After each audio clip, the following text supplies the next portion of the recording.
tanto que ela comeu. É? Filha, a Filó comeu tudinho? Comeu. Vê se ela tá com mais fome, vê. O que você tá dando pra ela, filha? Carne?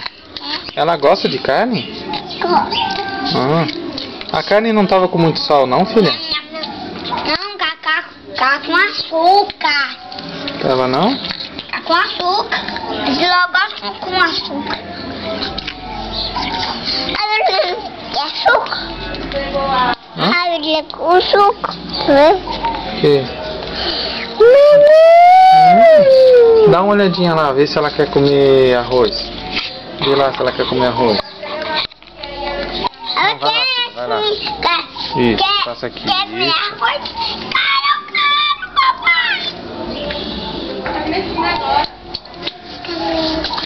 Eu gosto de arroz mesmo. Outra pano.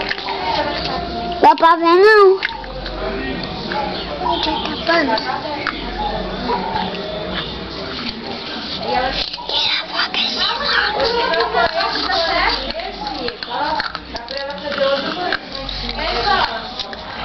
Quer? Diana, bora dar comidinha para de lá?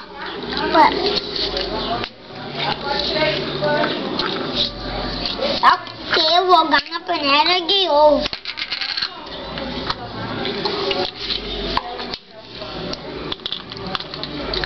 E lá chegar na panela de ovo, corta mais pequeno.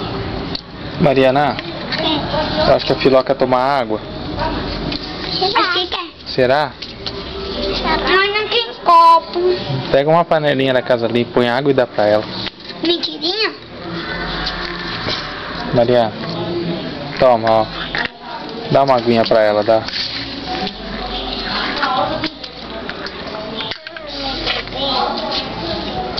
Ela vai com sede. Nossa, eu vou com sede. Ela tomou tudinho? Tomou água. Tudinho, água? Água. Mas gente, ela tava com muita sede, não tava?